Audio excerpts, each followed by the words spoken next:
नमस्कार, स्वागत है आपका डॉक्टर साहिब में और मैं हूं आपके साथ सौम्या राठी। इस वक्त मेरे साथ बैठे हैं डॉक्टर राजीव रंजन, जो कि बिहार के सबसे जाने माने फिजिशियंस में से एक हैं। डॉक्टर साहब को आप पहले भी कई बार हमारे चैनल पर देख चुके हैं। आज के इस एपिसोड में हम बात करने वाले हैं मोटापे के बारे में। मोटापे के बारे में हम पहले भी कुछ वीडियोस बना चुके हैं, लेकिन आज खास रूप से ये जानेंगे कि मोटापा आखिरकार बीमारियों का घर क्यों कहा जाता है। सबसे पहले सर नमस्कार, बहुत बहुत स्वागत है। नमस्कार सौम्या जी। सर, वेट को मेंटेन करने के लिए सलाह अक्सर दी जाती है, क्योंकि ओबेसिटी की वजह से, वजन ज़्यादा होने की वजह से कई तरीके की बीमारियां होती हैं। लेकिन आज मैं चाहूँगी आप हमारे दर्शकों को ये समझाएं कि मोटापे को बीमारियों का घर क्यों कहा जाता है।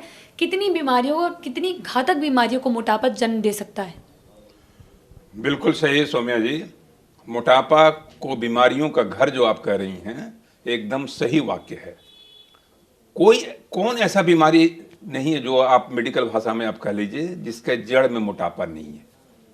मोटापा की वजह से ब्लड प्रेशर, मोटापा की वजह से हार्ट अटैक, मोटापा की वजह से डायबिटीज, मोटापा की वजह से किडनी फेल्योर, मोटापा की वजह से लकवा, मोटापा की वजह से कैंसर।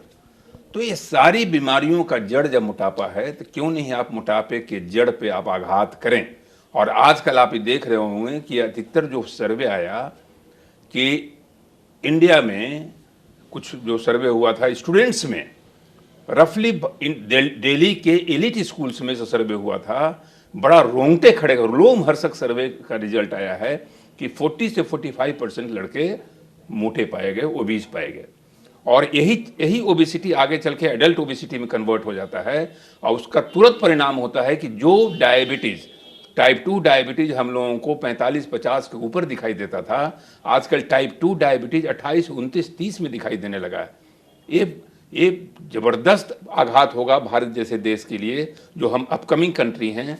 इकोनॉमिकली अभी हमको बहुत ग्रो करना है, और जो सबसे फर्टाइल पॉपुलेशन, सबसे यंग पॉपुलेशन, पोटेंट पॉपुलेशन जो है, वो 30, 40, 25 का लड़का अगर टाइप 2 डायबिटीज से ग्रस्त हो जाएगा, आप सोचिए उस देश की कितनी जर्जर व्यवस्था हो जाएगी, आर्थिक व्यवस्था कितनी जर्जर हो जाएगी, कैसे देश ग्रो करेगा, राष्ट्र कैसे ग्रो करेगा। तो इसलिए इस बात पर ध्यान रखना है कि मोटापा से बचना है।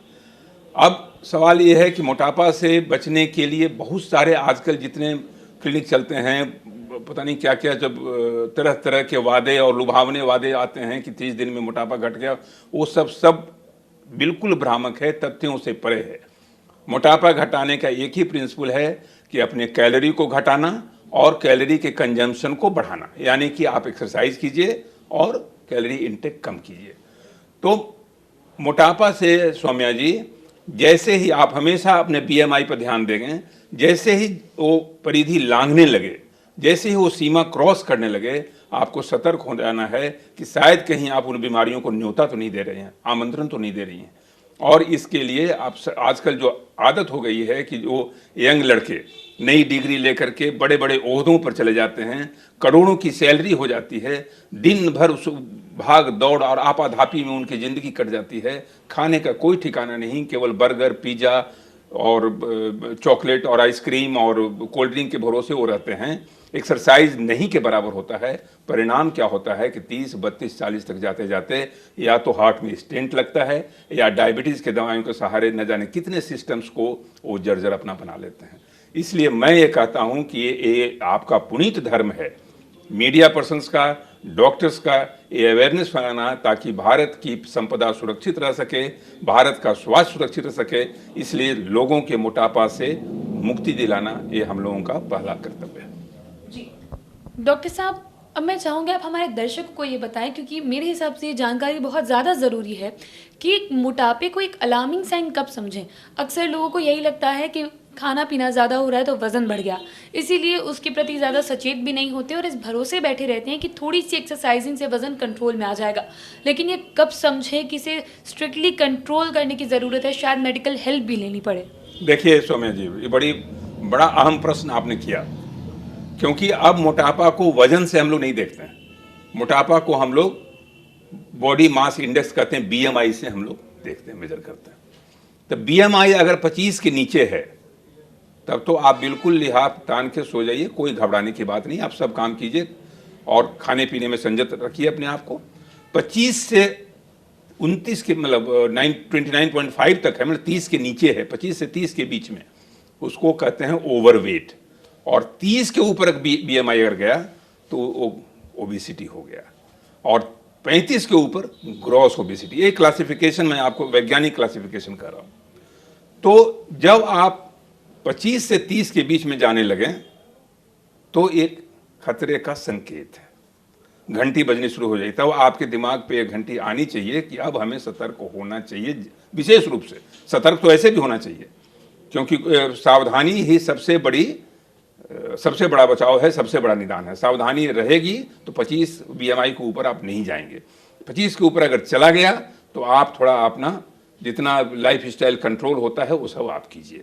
लेकिन मॉर्बिड ओबेसिटी में जब आपका बीएमआई 30 के ऊपर चला गया, 35 के ऊपर हो गया, हो सकता है कुछ दवाइयों की जरूरत पड़े।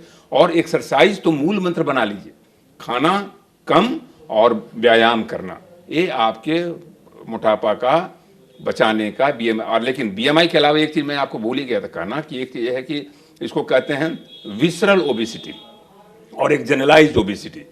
यानी कई बार आपने देखा होगा कि लोगों का वजन तो ज्यादा हो गया लेकिन उनका पेट बिल्कुल ठीक है। जैसे बहुत बार यूरोपियन लोगों में देखा होगा, और जो विदेश के लोग आते हैं उनका पेट बिल्कुल नहीं रहता है।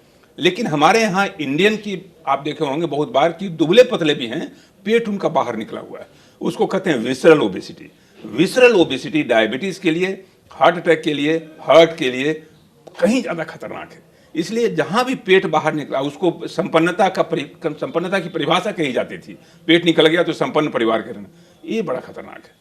तो इसलिए जब भी पेट निकले हुए फौज आप देखिएगा, लोगों की फौज, उस पर आपको कुठाराघात करने की जरूरत है, उस पर अटैक करने की जरूरत है। जी, उम्मीद करती हूँ कि डॉक्टर साहब ने जो सारी बातें बताई हैं आपने उन्हें ठीक तरीके से सुना और समझा होगा। इसी के साथ बहुत जल्द मुलाकात होगी अगले एपिसोड में। तब तक के लिए अगर वीडियो को फेसबुक पर देख रहे हैं तो पेज को लाइक करें, यूट्यूब पर देख रहे हैं तो चैनल को सब्सक्राइब करें। कमेंट सेक्शन या मेल बॉक्स के माध्यम से आप हमें बता सकते हैं कि डॉक्टर साहिब से आपके और क्या सवाल हैं। धन्यवाद।